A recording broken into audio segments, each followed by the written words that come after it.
Hello बच्चों, मैं सभी का स्वागत करता हूँ फिजिक्स ज्ञान वोकेशनल चैनल पे।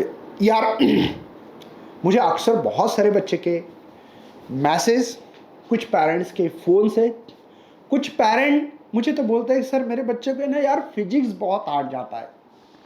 मैंने पूछा यार उनका कारण क्या है सर, क्या कारण कभी आपने सर्च किया है?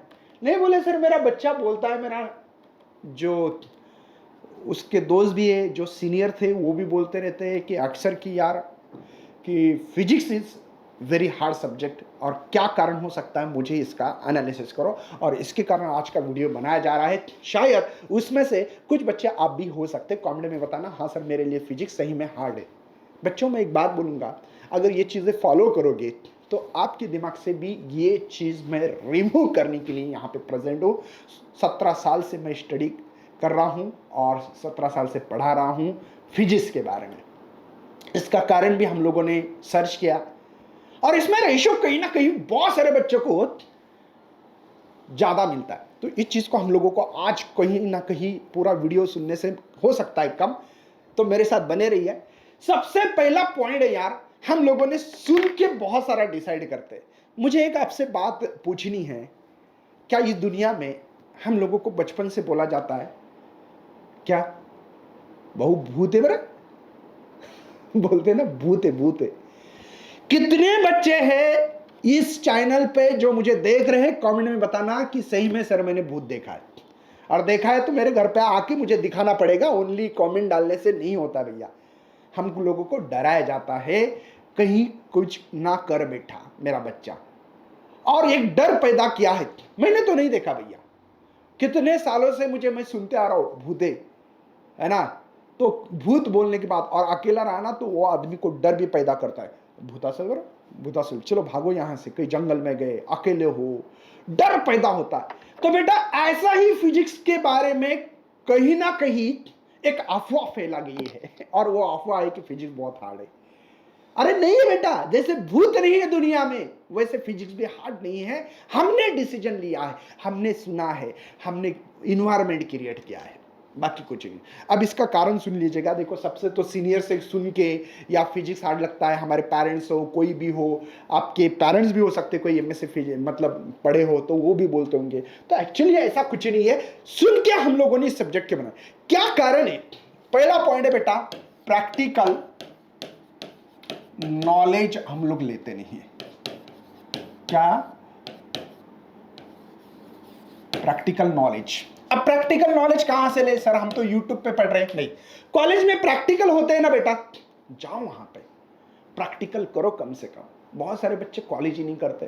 ठीक है भैया, वो तो मैं इसके बारे में ज़्यादा मैं यहाँ पे कमेंट नहीं करूँगा, वो आपका पर्सनल मामला है। लेकिन मैं हेविली सजेशन करना चाहता हूँ कि प्रैक्टिकल करो। प्रैक्टिकल करते समय हर चीज़ को समझने की कोशिश करो, क्योंकि यही आप लोगों को प्रैक्टिकल नॉलेज ही बहुत इंपॉर्टेंट। घर पे भी कर सकते, कुछ चीज़ें है ऐसे छोटी मोटी चीज़ों पे कर सकते। वो मुझे एक बच्चे ने पूछा कि सर ये जो वेव है ये कहाँ मिलेगी। मैंने बोला भैया देखना है ट्रांसफर वेव, कुछ नहीं, रस्सी ले ले बस कर ले, ये होता है कि नहीं तैयार, देखो क्रश ट्रप तैयार होता है कि नहीं देख लेना।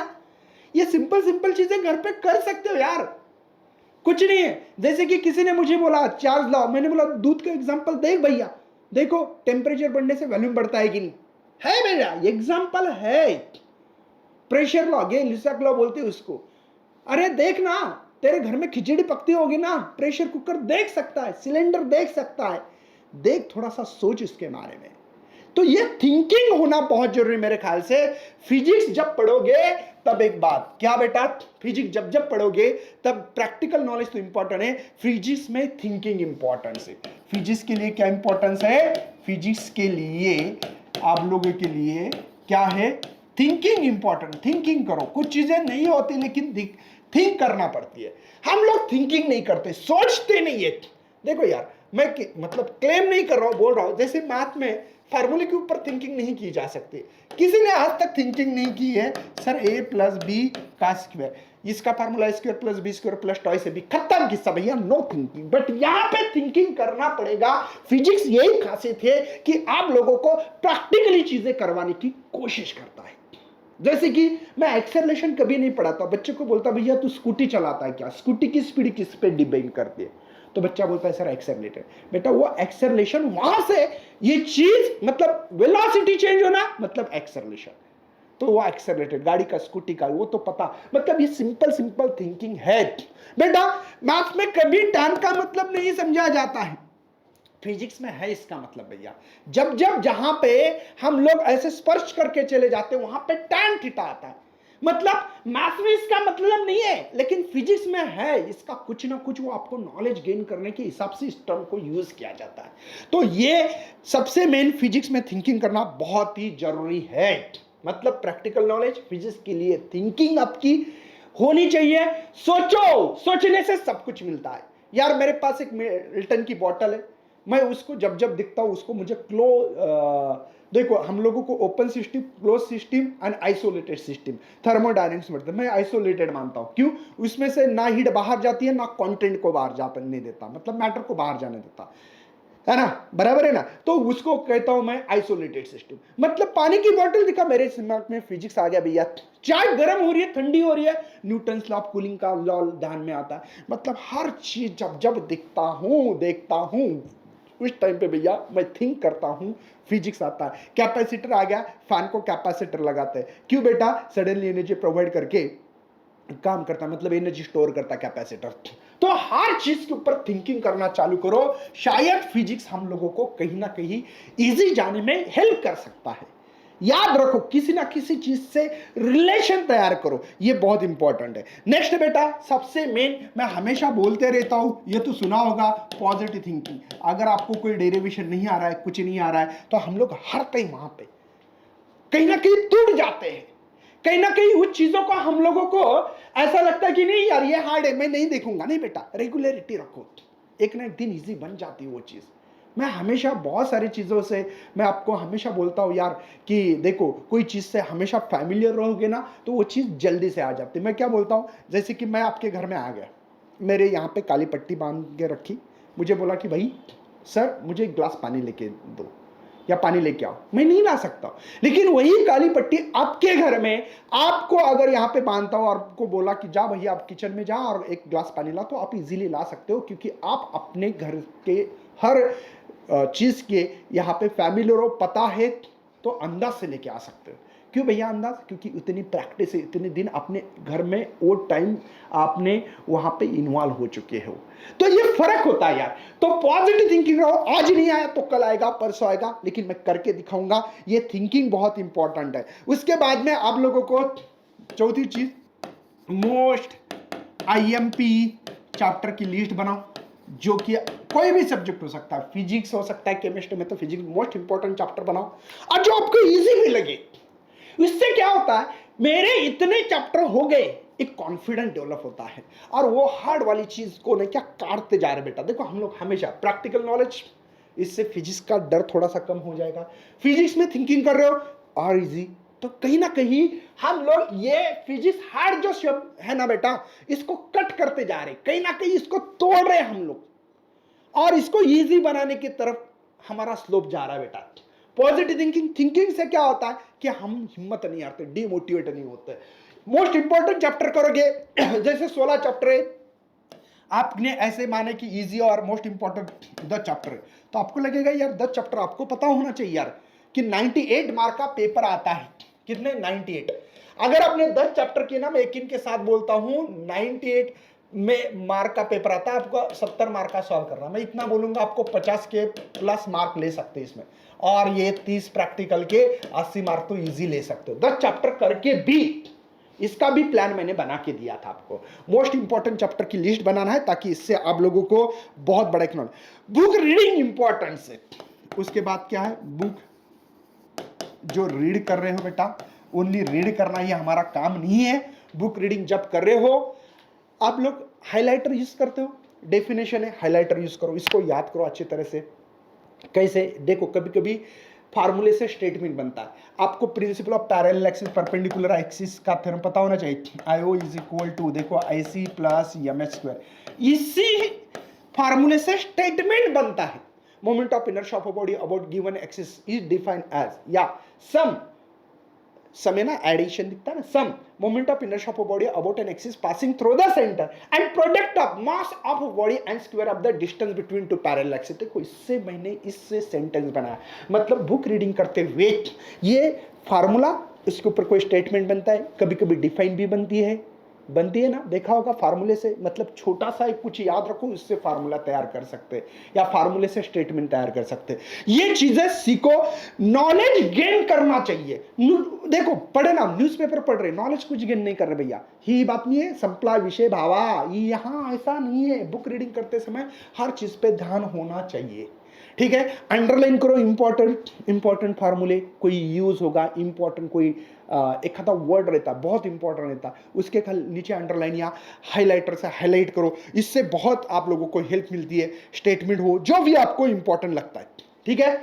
ये बुक रीडिंग होने के बाद अच्छी तरह से रीड करो, पढ़ लो, डायग्राम देखो, स्टेटमेंट देखो, इसके स्टेप कौन से फॉलो कर रहा है। मैंने ने क्या यूट्यूब पे इलेक्ट्रोस्टैटिक चैप्टर जब पढ़ाया ना, तो भैया मैंने बताया आपको कि इलेक्ट्रिक फील्ड निकालने के लिए कोई स्टेप है, तो हर डेरिवेशन निकालने के लिए कोई स्टेप होती है, वो स्टेप को फॉलो करोगे ना तो मिल जाता है आंसर।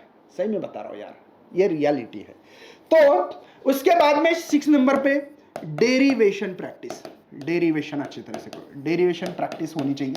वो 1 बार 2 बार 3 बार 4 बार, एक बार लिख के देखना, डायग्राम, डेफिनेशन, डेरिवेशन अच्छी तरह से करके लेना बहुत जरूरी है। उसके बाद में मुझे लगता है कि ये डेरिवेशन किया, एक फार्मूला मिल रहा है, लेकिन फार्मूला तो है, फार्मूला का मतलब समझो, हर टर्म का मतलब समझो कि यहाँ पे जैसे कि v दी वाली है, वेलोसिटी है, मैक्सिमम बोलो जो भी दी वाला है, root of R G bracket में tan theta plus mu S 1 minus mu S tan theta, जो भी फार्मूला दिया, तो मतलब समझो इसका। आर क्या है, radius of curvature, tan theta क्या, mu s coefficient of friction है भैया, है ना। तो ये सब चीजों का मतलब समझो और इसके ऊपर न्यूमेरिकल सॉल्व करोगे तो और आप लोगों को कहीं ना कहीं कॉन्फिडेंस आएगा।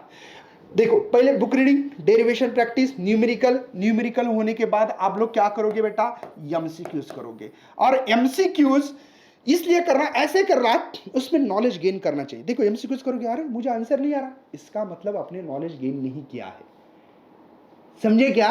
और ये होने के बाद आपको पीवाईक्यू, ये पीवाईक्यू क्या है सर, जो लास्ट ईयर सवाल आए थे, 2012 में कौन सा सवाल आया था, है ना, बैंक रोड पे, 2013 में, 15 में कौन सा आया, 14 में कौन सा आया, ये करना भी बहुत बहुत इंपॉर्टेंट है। और ये सब होने के बाद आप लोग एक बार एनालिसिस करो और मुझे बताओ कि सर ये मैंने स्टेप फॉलो करने के बाद मुझे फिजिक्स सही में हार्ड जा रहा है।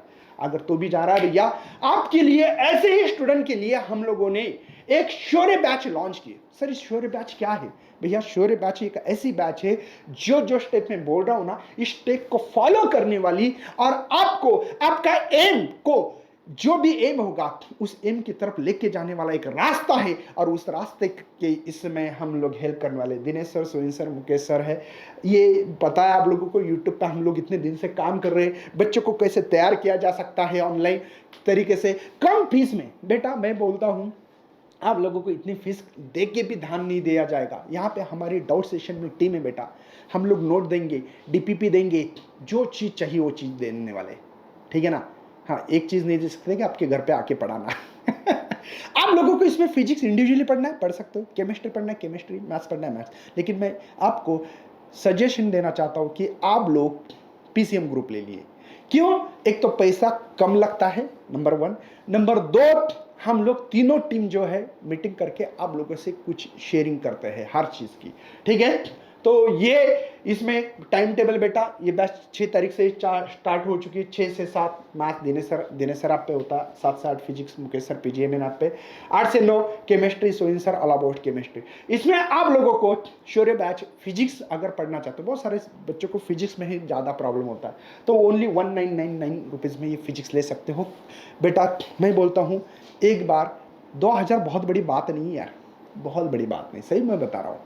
2000 रुपये आप लोग अगर रोज का एक वड़ा पाव खाना बंद करोगे, या कहीं भजे खाते हो खिचड़ी खा रहे हो, खाना बंद कर दो, या बिना काम के पैसे खर्चते हो, कहीं पिक्चर देख रहे, मूवी, साल भर की मूवी बंद करो, 2000 रुपये हो जाएंगे आपके। मुझे लगता है ये मेरा इंडिविजुअली सजेशन रहेगा, तो बहुत बड़ी प्राइस नहीं है। मैं चाहता हूँ कि ये कोर्स आप पीसीएम ले ले। पीसीएम क्यों लेना चाहिए, मैंने बताया आपको। हम तीनों लोग ने क्या मीटिंग करके ऐसे बच्चे को टॉपर कैसे बना सकते हैं, एक बच्चे को तीनों, क्योंकि एक सब्जेक्ट में पीछे, एक सब्जेक्ट में आगे। फिजिक्स लगा, फिजिक्स में बहुत बड़े, बाकी सब्जेक्ट पीछे रहते हैं, तो इसलिए पीसीएम लगा दो। आप लोगों को ये 10,000 का कोर्स 4,500 रुपये में मिल सकता है अगर MH123 ये कूपन कोड इस्तेमाल करते हो तो यार उम्मीद करता हूं कि आपके दिमाग में से फिजिक्स हार्ड है ये निकालने के लिए हम लोग कोशिश करेंगे। आप लोग सपोर्ट करते रहना हमेशा और हमेशा पढ़ते रहना। तो चलो यार, bye and thanks for watching this video and best luck for your study and your future plan.